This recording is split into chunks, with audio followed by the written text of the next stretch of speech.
Good evening, Drew. There he is. How are you?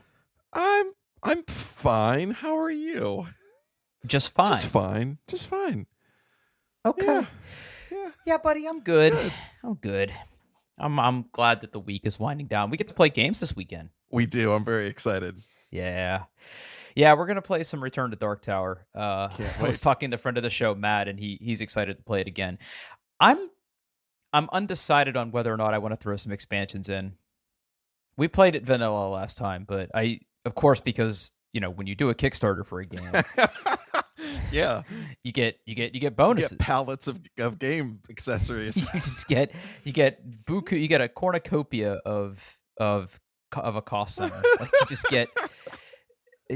get everything. We've got a jam-packed schedule here. Yeah. Let's do some administrative stuff here first. Okay. So I just amended the the doc. I can't talk about my side project. That's fine.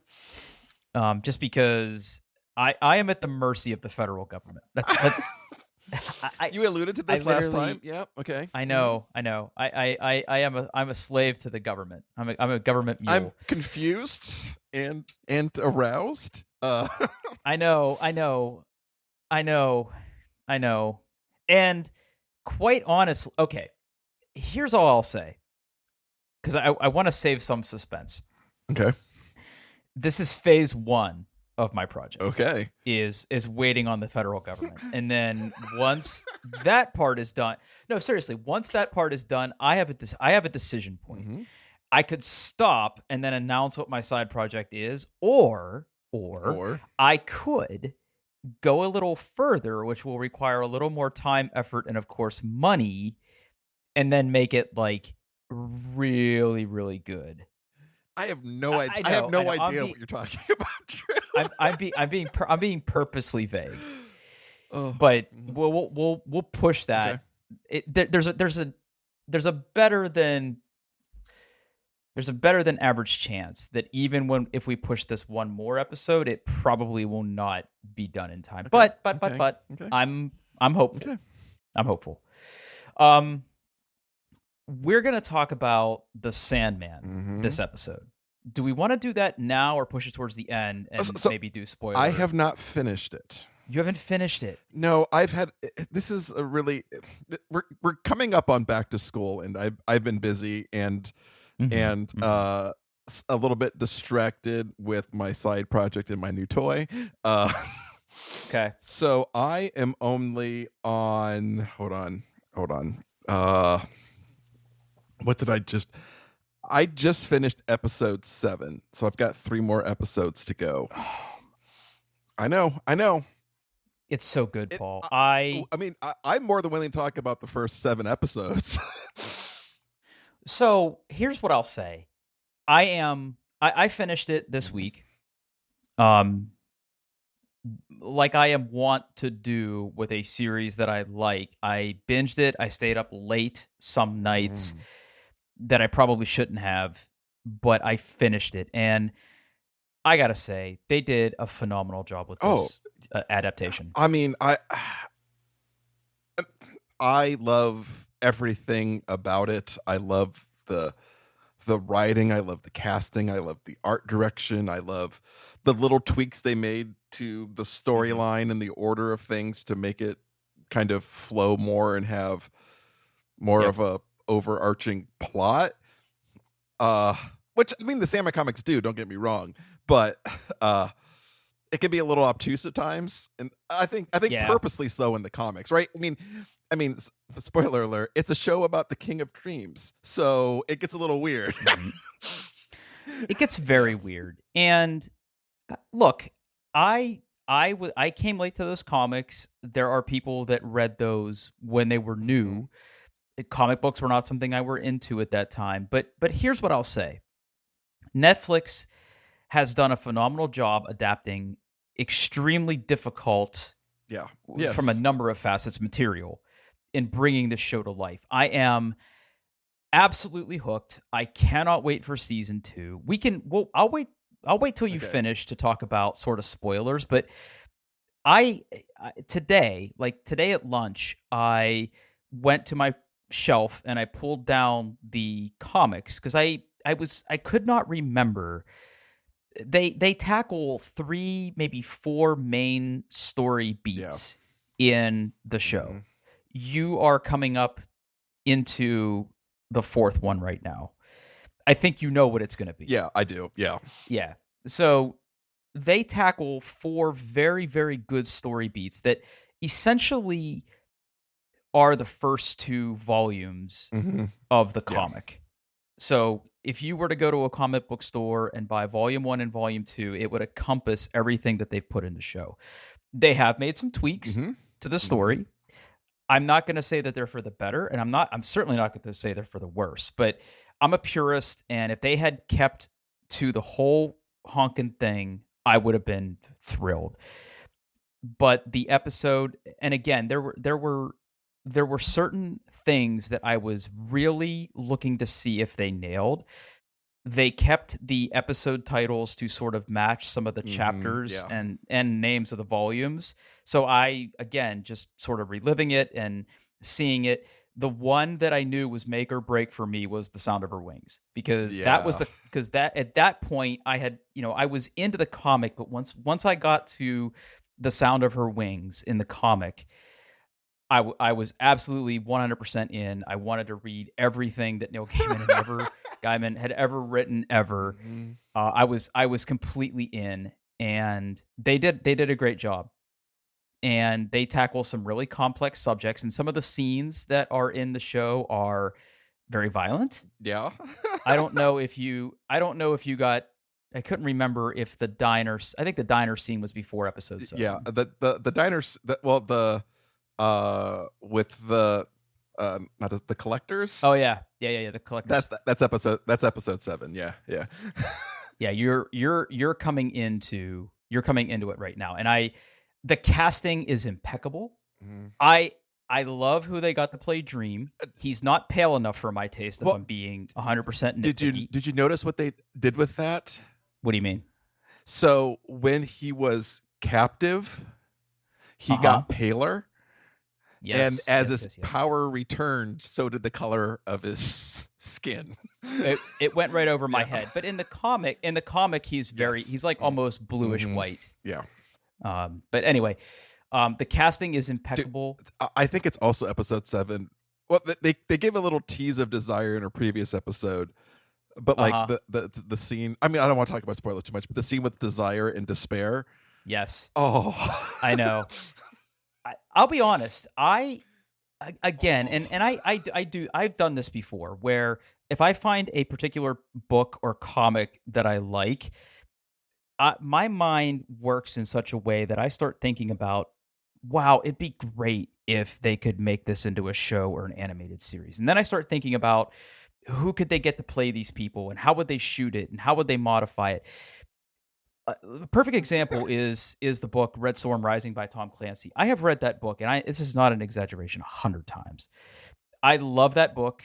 It is a very chilling, very thoughtful, very richly detailed account of a fictional Cold War gone hot in 1984. I and again, this is not an exaggeration. I have thought about taking up screenwriting to try to put an episodic version of that together, because I love that story so much.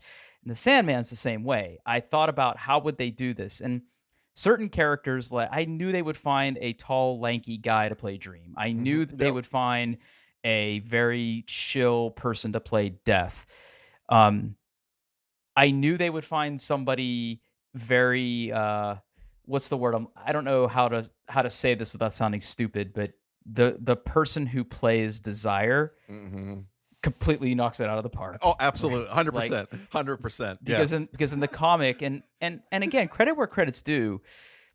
I forget when the comics were originally published, but I mean, imagine writing a gender fluid character. It was very progressive for its time. Yes. Absolutely. Yes. Yes, Yeah. and there is a lot of that in the Netflix Mhm. adaptation. They have Yeah. done everything they can to be more inclusive, because again, even Yeah, though there they were just took that and cranked it up a couple of notches they across the did. board. Yeah. They Yeah. absolutely did.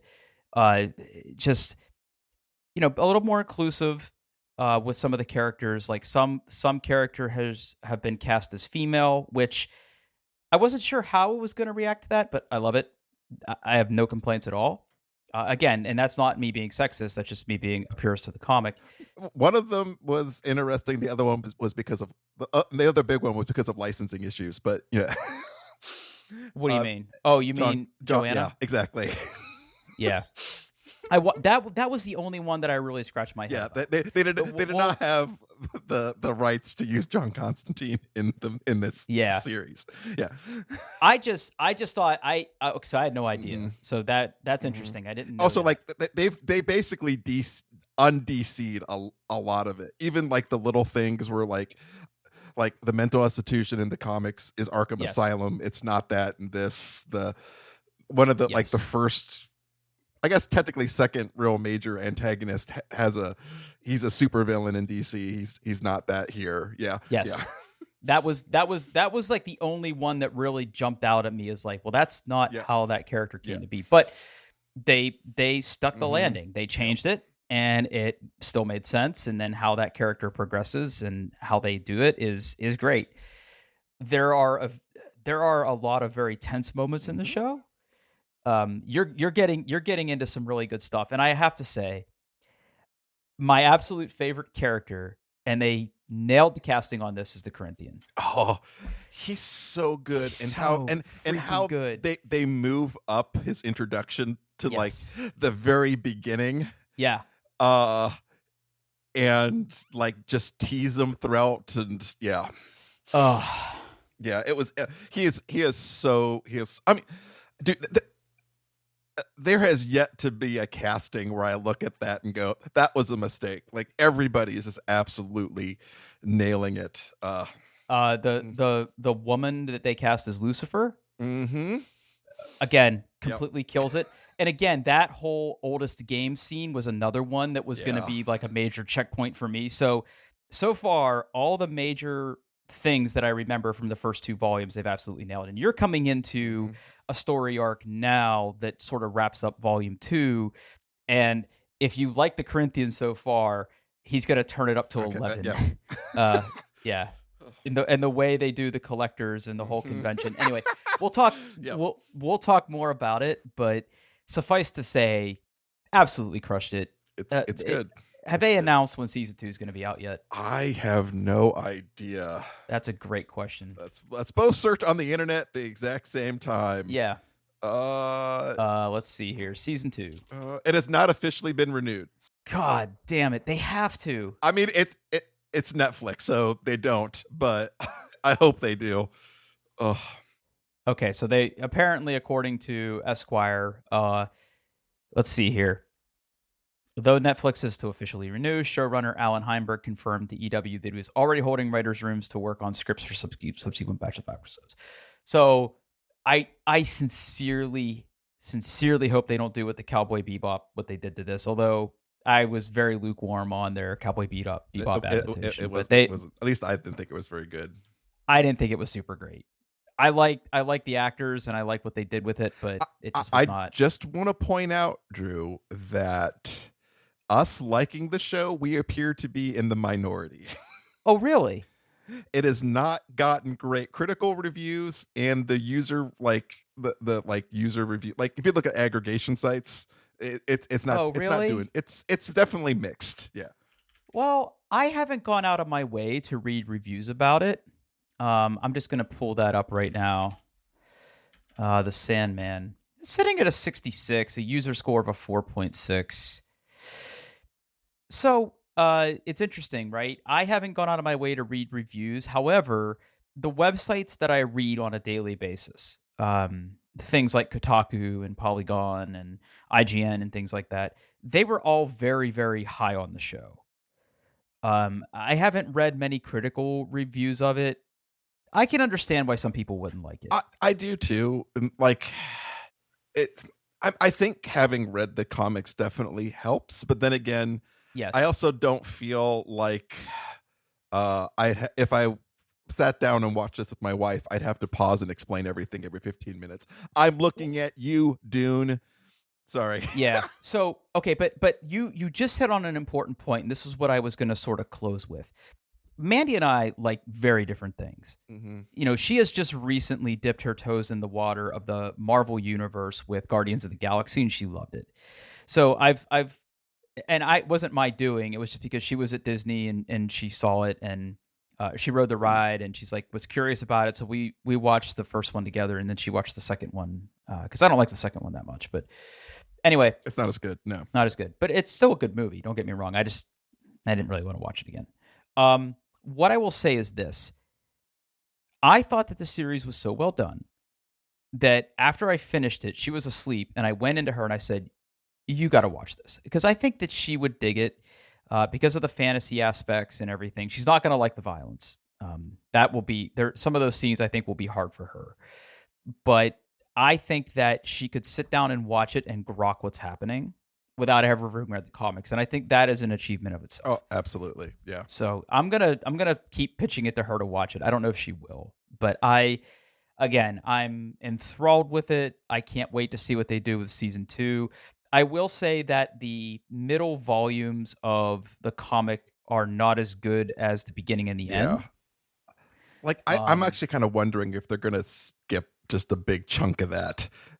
Yeah, some of that stuff just isn't interesting. They sort of go off on almost like little side stories. Yeah, it's more of a collection of short Yes. stories than it is a cohesive whole. Yeah. Did you ever finish the comic? Yes. Yeah. Okay, Yeah. so you know what happens at the very end. Mm-hmm. I want to see that because I think that is one of the most touching things I've ever read. Yeah. So I'm again Netflix A+ from us, but God, I can't wait to see what they do with season 2. And I'm probably going to go back and rewatch some of the episodes because they were just phenomenal. The other thing I want to call attention to, if you have not watched it yet, is the Woodstock '99 documentary on Netflix. I have no interest in this. At Really? all. No. Why not?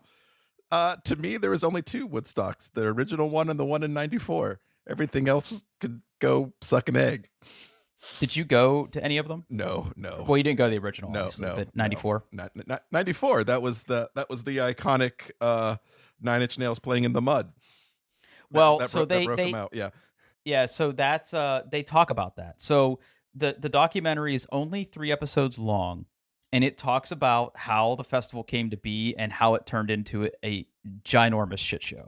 Yeah, that one ran really bad, if I remember correctly. Well, it was, and they basically detail all the things that went wrong. But there's really good footage of the bands.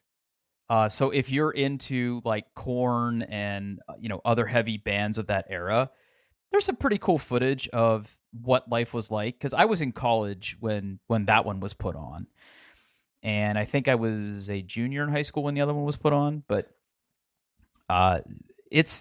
it was pretty captivating. The first and second episodes are really good, and then like the aftermath episode 3 one is decent too. But if you're into seeing the bands, and actually they brought back some of the artists to sort of talk about it in some of the like little mini interviews that they do.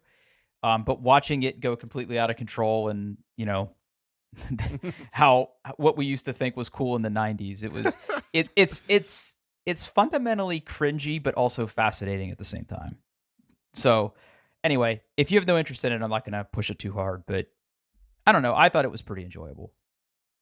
Yeah, I'm looking at all the bands there, and there'd be absolutely no way I would go to that show. You don't like any of the heavier ones? Oh no, you use the word heavy in air quotes. No, Okay. no. I don't know. I consider something like Korn to be pretty heavy. I mean, yes, for the radio, it absolutely is. Okay. Wow. Okay. Yeah. All right. Even then, like in the height of new metal, like these weren't my bands. What were your bands back then? I mean, if you're talking about like that kind of age in new metal, I mean, It's 1999. What are you into? like Static X. I remember Static X. Yeah. I mean, when did Slipknot start? Maybe it was a little after that. It might have was on the tail end of that. Hold on, new metal bands. Let's get a quick list here. Maybe a little bit of Linkin Park, Mudvayne. I really like Mudvayne. Oh, Slipknot. They did start in '95. So yeah, Slipknot then. Coal Chamber. Kitty. I remember Coal Chamber. Mm-hmm. There were a couple kids that lived in my dorm that were metalheads, and Yeah. I just remember them trying to get me into that stuff, and it did not. No, I can't. Yeah. I can't. Interesting. Well, okay. So, were you going to shows? Pantera? You were going to shows. Yeah, Pantera. Well, Yeah. Pantera was early '90s, though, right? Yeah. Actually, they started in '81. So I was gonna say they've been around. I mean, they've been around forever. I had a Mhm. friend. I had a friend in high school that was a huge Pantera fan. Like the first tattoo he ever got was like a Pantera logo on his calf. yeah. He was super into it. And he was a really interesting guy. He collected, and again, this is all before the internet. He collected and traded in bootleg concert videos. Yeah. I got into that a little bit accidentally and kind of in college. So yeah. He had all these cassettes, and his first love was like Pantera and Metallica. So he had just an incredible library of Pantera and Metallica VHS tapes, Pantera and Metallica cassette tapes. And I remember I helped him buy like his first CD burner and install it so he could like transfer it all, and all the equipment that he needed from like his stereo to his computer. I just remember all the wires running across the room to make that happen. And he was a driven guy. Like he digitized most if not all of it. He would trade with people. Like he used email and like listservs to like find people to trade with. Like different time, right? Because now you could just download it. But and I'm forgetting could quite possibly be the greatest band of the 90s. That it's my biggest regret having never seen them live, and that's Typo Negative. I mean, goddamn.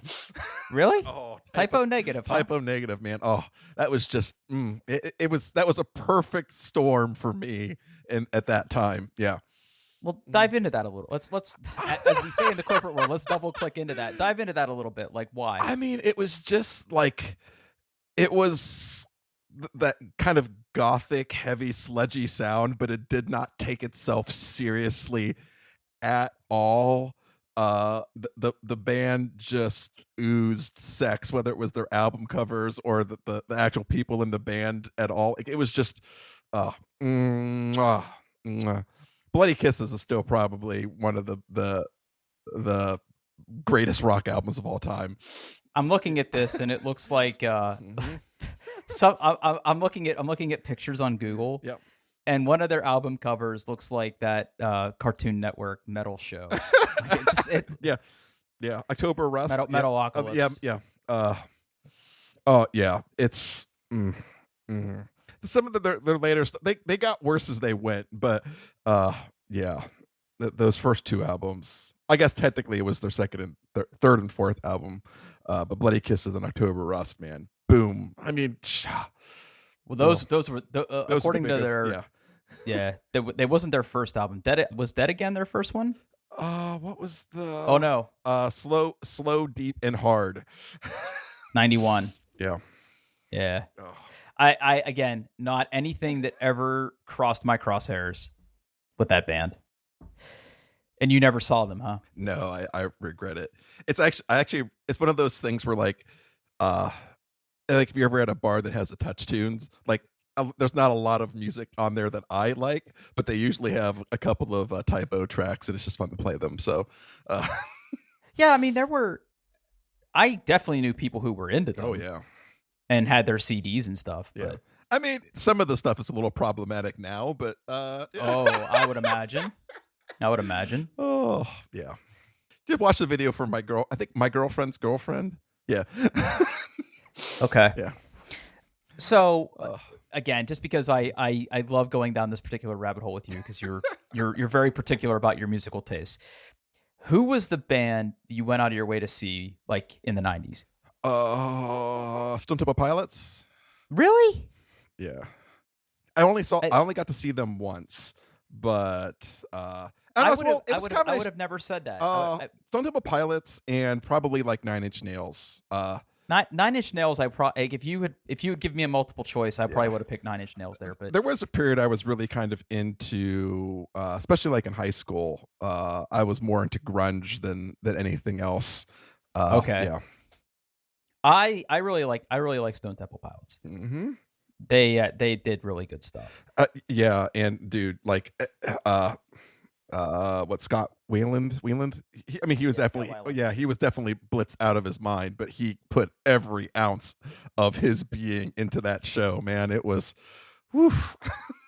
I think that's why it stuck with me so much because it was just like I think even to this day, I mean, there's some bands that come close, but his stage presence was just incredible. And you never went out of your way, like you never were into like Rage Against the Machine or No, anything. don't like Rage. Don't like Rage. No. No, What no. what don't you like? All of it. All of it.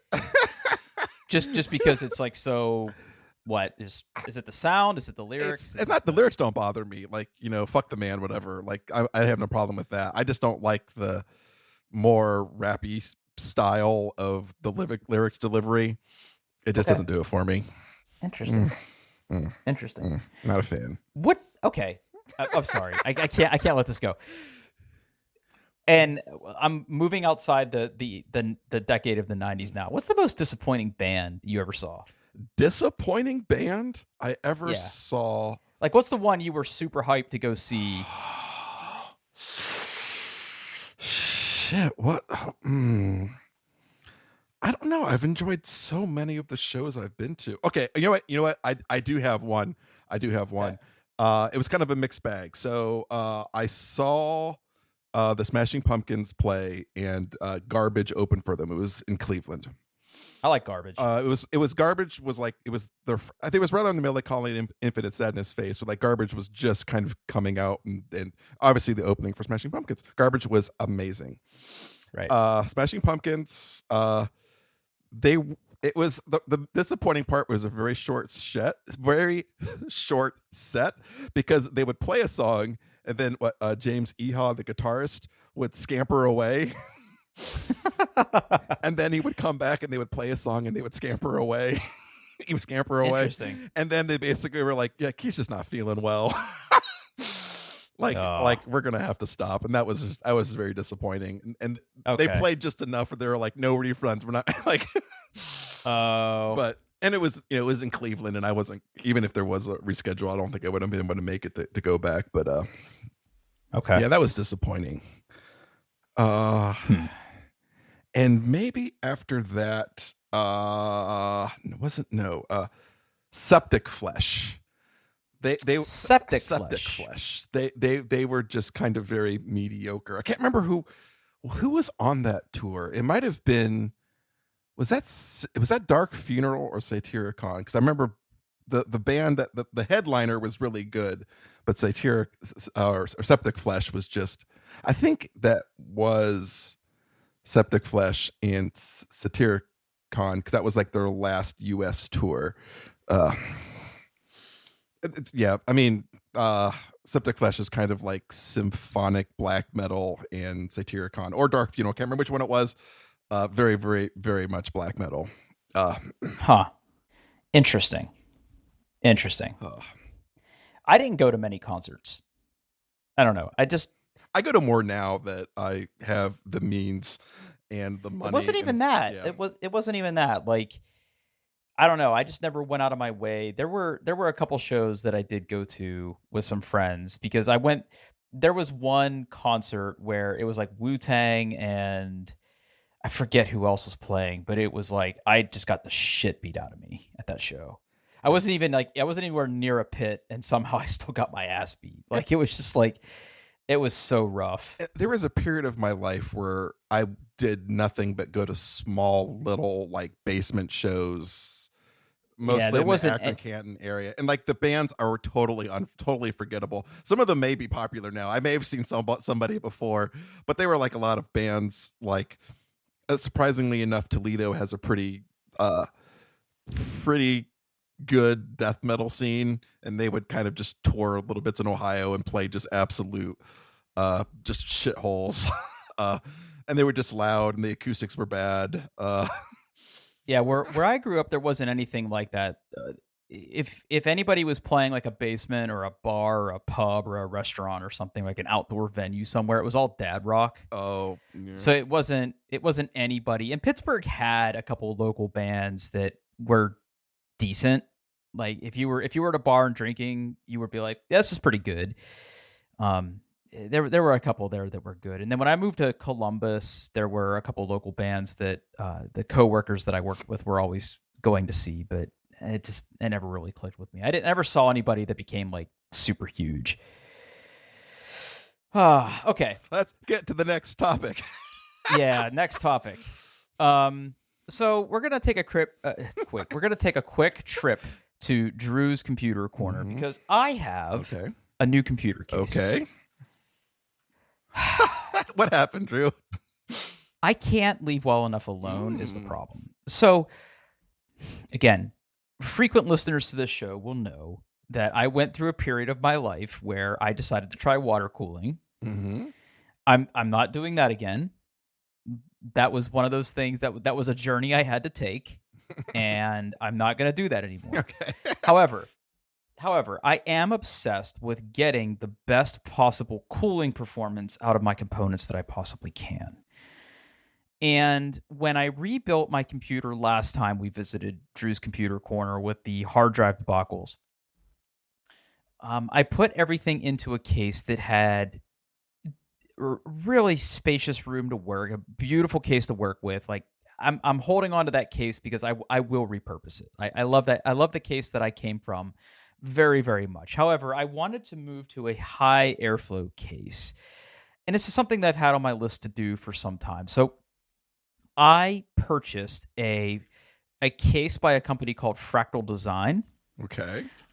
They make a line of cases called the Torrent. They make a mini tower, a mid tower, and what they dub a full tower. And I got the regular. Oh, sorry, Torrent Nano, Torrent Compact, and Torrent. I got the Torrent. So the big one. I'm sorry. The big one. The big one. Okay. The big boy. So if you're looking at pictures of this, it is a case that has a really interesting design on the front that is open, right? Air flows through those fins.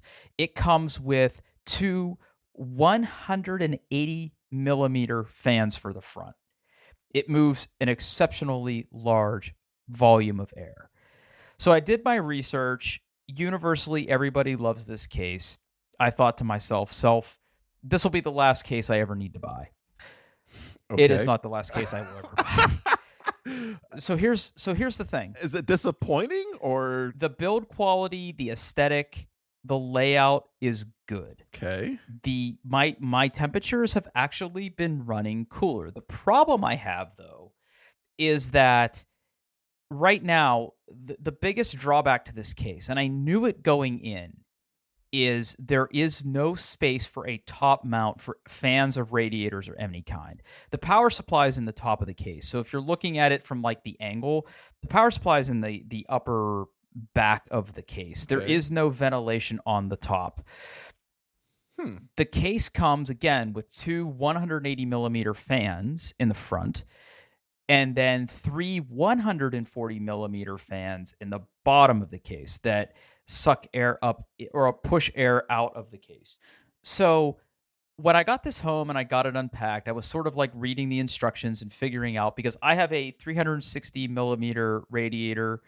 I cannot mount that in the bottom of the case. Where do you put that in this case? So, okay. So what you do is you take out the two 180 millimeter fans. Okay. In the front. Okay. So you basically put a bracket where they went, because it's a huge hole you need to fill. Yeah. Title. And you then mount the radiator in that bracket and put fans in front of it. So I lost out on the 180 millimeter fans, which, okay. I put one in the back. Is it it's in the back of the case. So right now my layout is this. I have the 360 millimeter radiator in the front of the case with fans pulling air through it. Mm-hmm. Or pushing air through it, I should say, because there's not room between my graphics card and the radiator, because my graphics card is obnoxious. In the bottom of the case, I kept the 140 millimeter fans. I kept two of them because the radiator will not allow me to mount the third, and that is pulling air from the bottom up into the case. And then I kept one of the 180 millimeters that then pushes air out the back. across the board, I've seen really good temperature and thermal performance with this case, so I am happy with the performance. But if and when NVIDIA releases their 4000 series of cards, I am going to go out of my way to try to get one that is a hybrid cooler. So it will have one small fan on the card and then a radiator with a pump to help keep it cool. Because everything I've been reading about these potential NVIDIA 4000 cards is that they're going to just absolutely drink power and shit heat. Yay! They've since scaled that down a little bit, but the numbers the numbers that I've been seeing. Hold on, I got to write this in here. So everything I've read about that is that it's going to be like massive and it's going to have a lot of power consumption and you're going to need like a bigger power supply and all this, right? They haven't officially announced the yet or anything, but I'm just sort of prepping myself for that. And if that is the case, and that is the route I'm going to go, this case won't work for me anymore because the general rule of all-in-one coolers is that your top of your radiator has to be above your pump. Otherwise, air will travel to the highest point of your loop. And if your pump is the highest point, air gets in your pump, reduces the efficacy, and will damage your pump because those need to stay wet to stay operationally sound. So I can't put a radiator at the bottom of this case. It's just not going to work unless I were to like rotate the entire case or something. Like it's not. Hang the case upside down. Yeah, exactly. And then, why would I do that? But for now, it's doing well. I don't have any plans to upgrade anything in the near future, although it sounds like there's going to be a release of new AMD processors in the fall that look like they're going to be, the next leapfrog over Intel. So I don't know. I say all this in service of this is a good case. I sacrificed an entire Saturday night to sort of do the transplant. The cable management of it is pretty decent. I love the aesthetic. The fans in the front are RGB enabled, but they're not there anymore. So the RGB is much more muted in this case than I had in my other one, which is fine. I mean, it sits on the floor. I can't see it anyway, but it's a good case. If you're looking for a good airflow case, Fractal is not a company that I had ever used before, but I would definitely recommend again. So, tip of the hat to Fractal. They make a good case. Now, I've talked enough. I want to hear about stuff that you're doing. Okay. Well, much like you, Drew, I have recently undertaken a little bit of a side project. So it is podcast related, and I basically let the cat out of the bag for you after the show last week. You did. So I use a site called Libsyn to host this podcast, right? It's great because it manages the RSS feed. You can upload the files to it. It handles all the publishing to all the major stuff, so I don't have to worry about sending things to Spotify or Google Play or Apple. You just hook it all up and it does it all for you. It's great. And one of the features that you can have is you can give your podcast a website. And that's what's currently at doingtheirbest.com. I've never really liked the website. It's fine. It's ugly. It's hard to customize. They make the embedded play it now too prominent, I think. It doesn't handle the I have a laundry list of things that I just don't like about it. I don't like the design. I don't like some of the decisions they've made. I don't like how it handles the archives. There's a lot of the banner's too big, and also it's HTTP because they don't support uploading custom certs for custom domains or anything like that. It's always just kind of bothered me.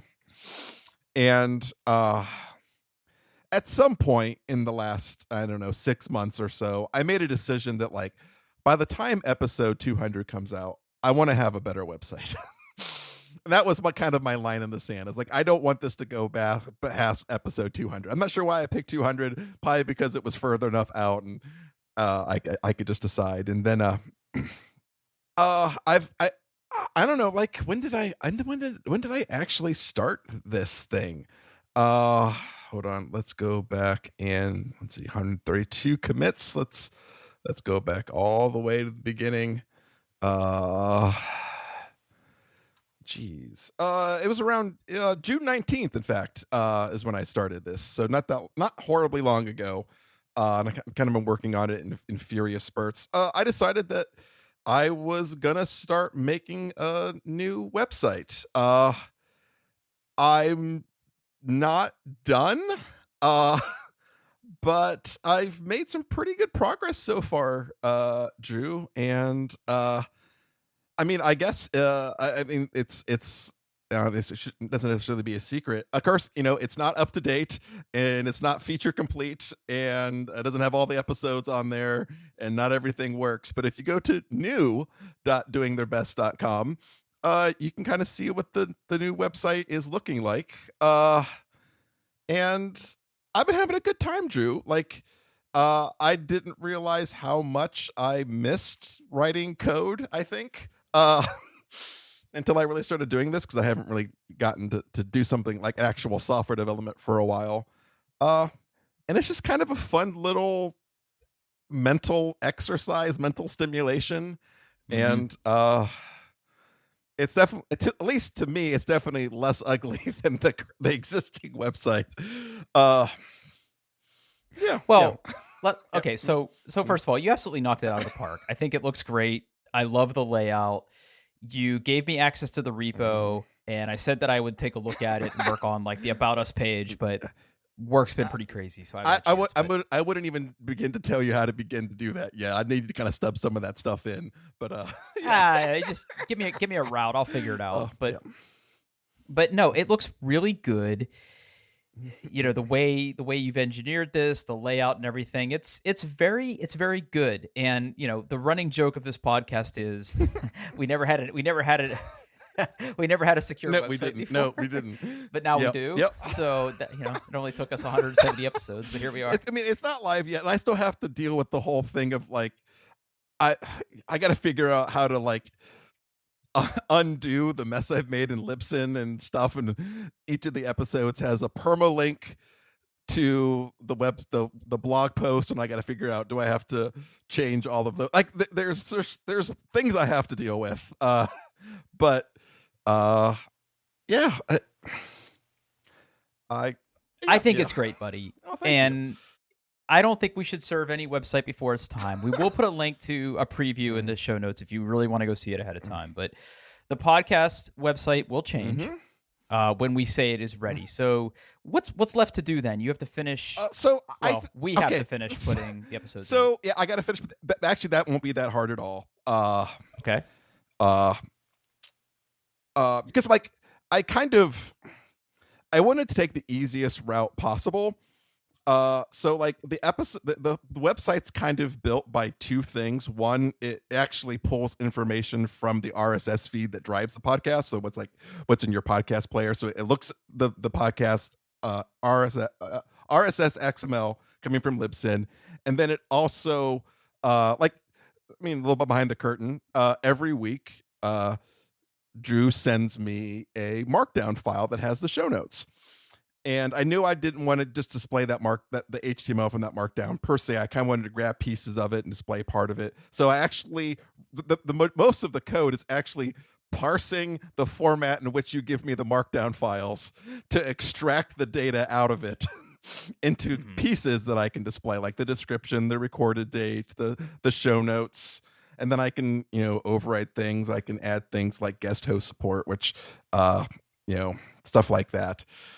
So I wanted to make it easy. So like how we worked wouldn't have to necessarily change. You can still just give me the markdown file, and I can use that to build the website. So yeah. And I've been playing for the super, super nerdy people. I'm a big DigitalOcean fan. It's kind of a small boutique cloud provider. It's where I host all of my personal servers and stuff. And I'm actually using their app platform, which is basically kind of like their serverless kind of stuff. And it has a pretty neat little workflow into it. It basically hooks up to the GitHub repo, watches for changes to the main branch, builds a Docker image, and then runs it. So, yeah. It's good, yeah. man. It's good. You did a great job with this. So, I got to finish up like the links. Like at this point, I really just want to get like the about and listen page done, and then figure out how to transition, and then I can get it up. I want to add tags. I want to add search. I actually have a branch where I have like the back end for search working. I just got to figure out what I want the UI to look like. Yeah.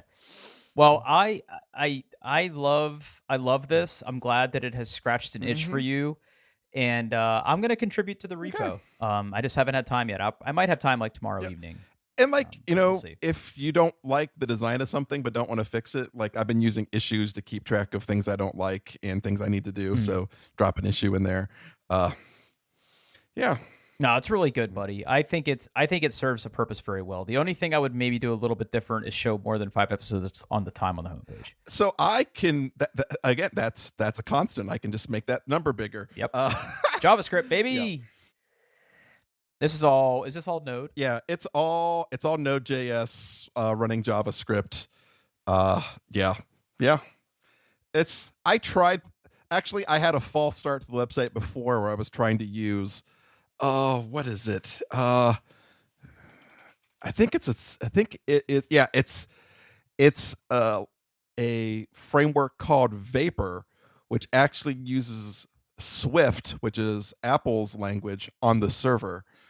And some people might have had great success with that.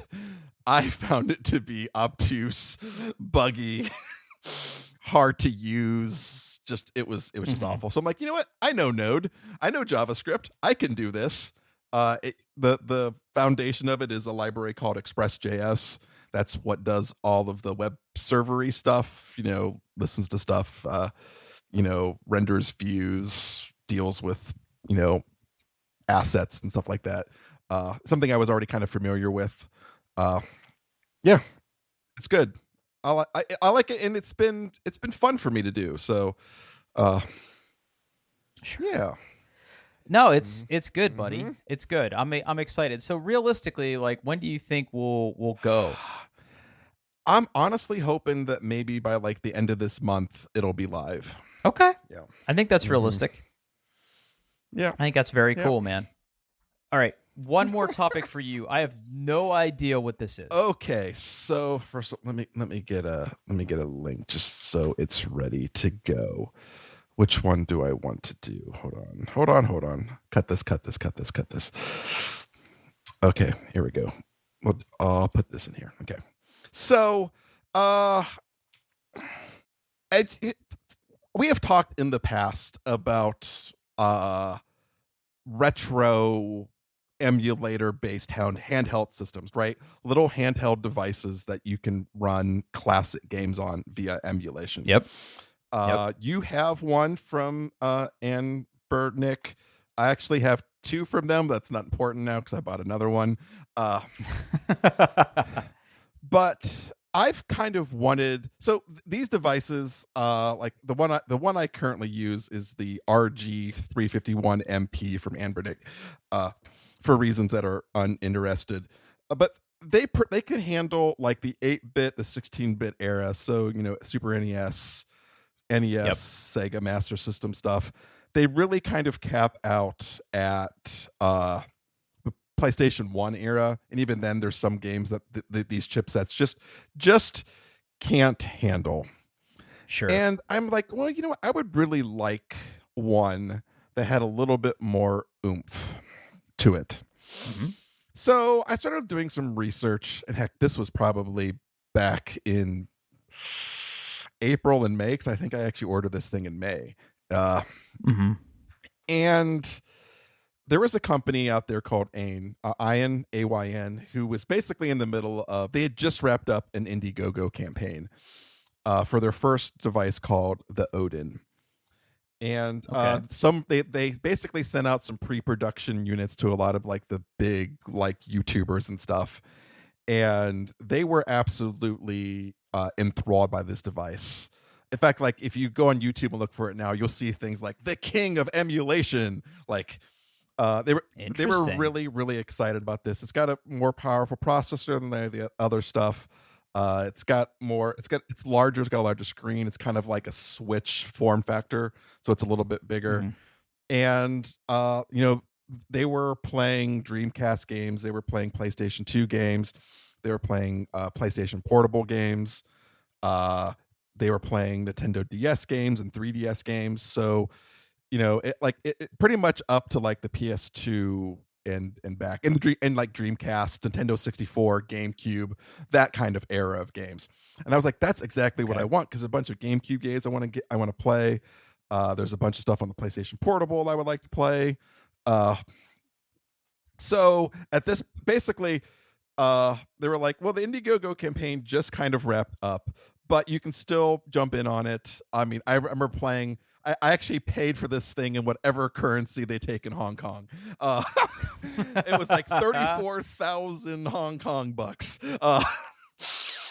whatever that is in U.S. currency. Sure.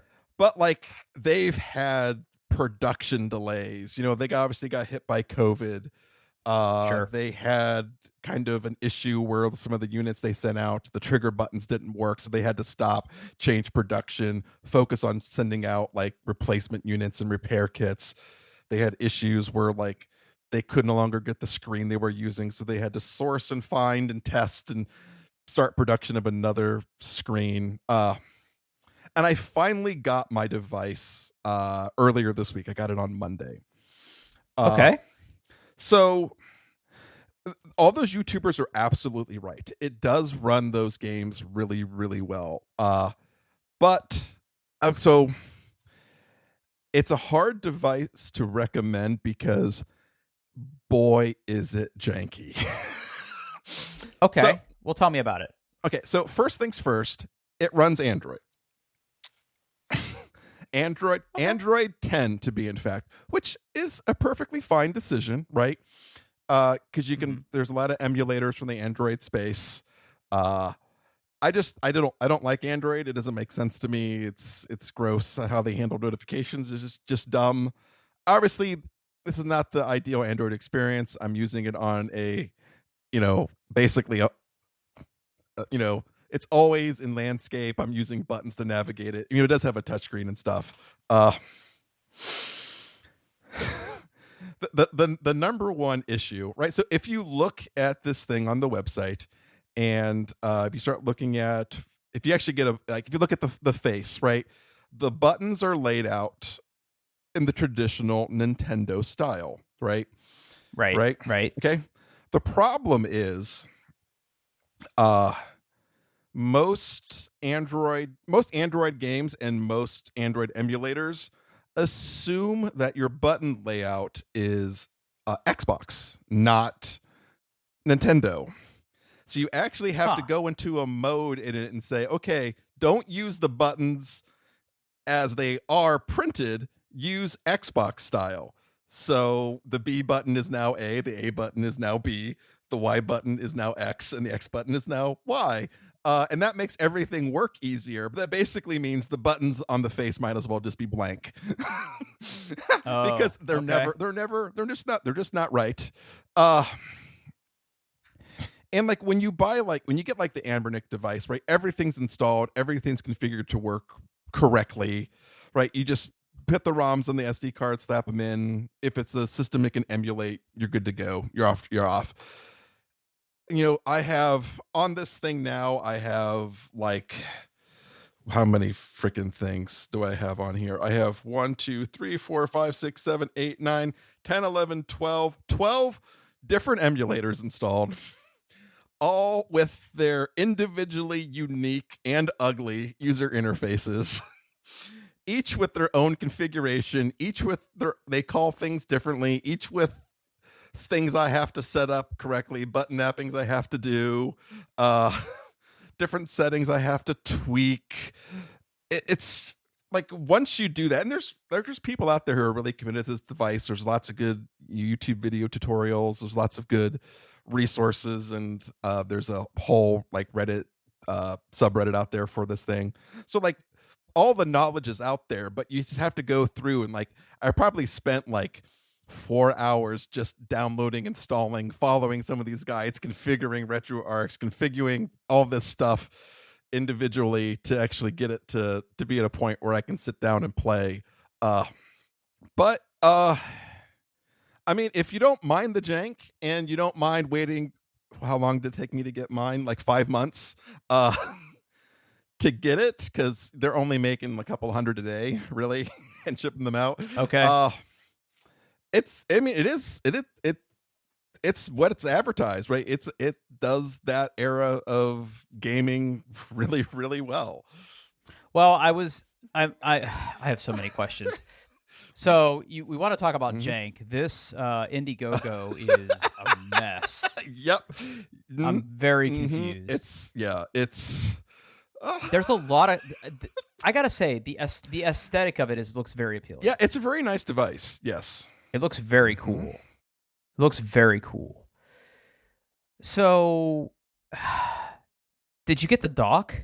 I did. I got the whole super pack that has the. You got the okay. Super that pack. was my next question. Like, what the hell is in the super pack? Mostly stuff I didn't want, but I got it for a very I got it for probably the most Paul reason that is possible.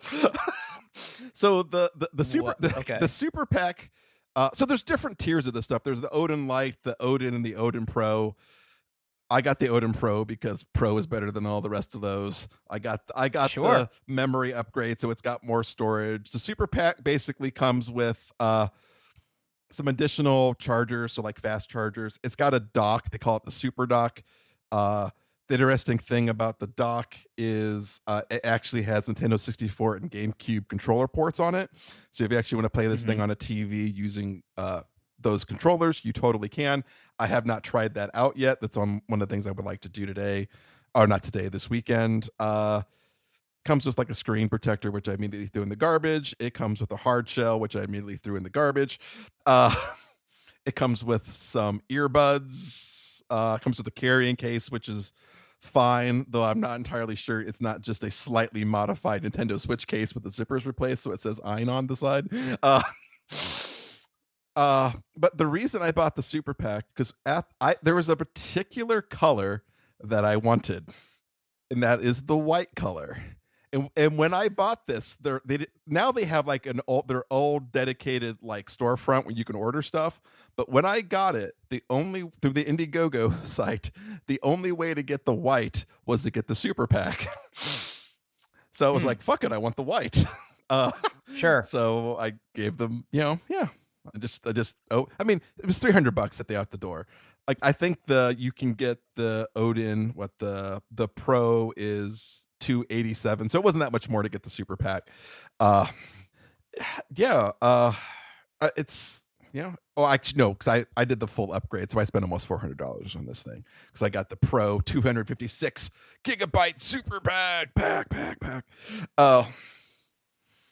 Yeah, I mean, if you ignore all the jank and like once you get through everything and it's configured and you've got your emulator set up and you've had to do any kind of tweaks for the particular thing you're running, once you're actually into the game, it's great. It runs really well. I'm actually been one of the things I want to do with this is play all of the classic God of War games. I am currently playing God of War Chains of Olympus, which is a PlayStation Plus. PlayStation Portable game. I'm running it at basically 2x resolution, so twice the resolutions. Everything's upscaled. Everything looks super sharp. It runs really well most of the time. It actually, the gameplay itself is really good, but like cutscenes kind of drop frames considerably and kind of stutters. But fuck it, whatever. I can get past that. Yeah, it's. I mean. If you're looking for something to play that era of games, right? If you really want to play Super Nintendo and that kind of stuff, then you're probably better off with like the Anbernix, class of hardware, right? They usually run Linux. Everything's pre-configured and pre-installed. You just got to put ROMs on a SD card and put them in. Uh, Sure. this is definitely more enthusiast level, right? Like nothing comes pre-installed. You have to side load a bunch of emulators and get the rest off of the Google Play Store. You got to deal with Android, and that's something I'm still fighting with all the time. You got to deal with the fact that the layout of the buttons is not the best layout of the buttons. So you just got to ignore that completely. You got to configure everything and individually, and just it's just a lot of work there. But if it's something you really want to do, and you can find the guides, you can follow everything. In fact, I'll drop a link to my favorite guide into the show notes for this thing, which you can read or watch the YouTube version of it.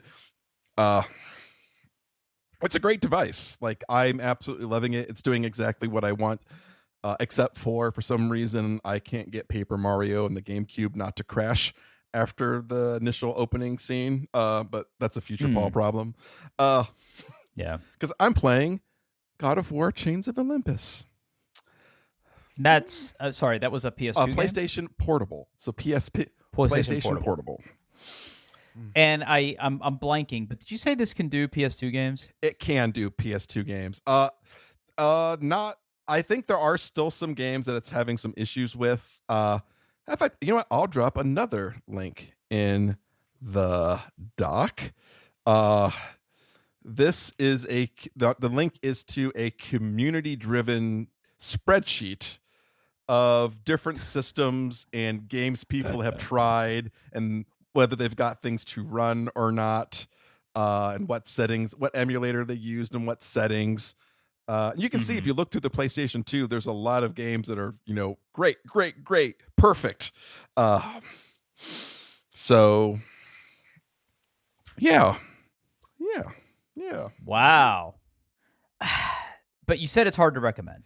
It is, simply because it takes, like, you have to go in knowing that you're going to spend a good part of a day configuring this thing and downloading stuff and following a guide and getting stuff, and then it's not a out of the box polished experience. It's just not, like, which is why I love the Anbernic family of devices, because those are like ready to go. Like, everything's all the emulators are installed. It's running a version of like RetroArch. It's just ready to go. You're done. Get your ROMs, put them in. In fact, if you even give them a little bit more money, they'll send you the shadiest SD card in the world that's just full of ROMs. Wow, yeah. Abernic did that too. Yeah, they don't give a shit. But like the Odin doesn't have any of that, right? You have you have to do everything yourself. There's no instructions in the box. It's just, here's Android, Yep, middle fingers. It's got the Play Store in Chrome. It's your problem now. So I'm torn. I love the way this thing looks. I'm sort of reviewing some of the other links that you are sharing right now, and this looks like something I would enjoy. The problem I have is I don't want to have to fiddle with it. It's a lot of fiddle. It looks very. I will bring it on Saturday and let you look at it and just show you some of the jank you have to deal with.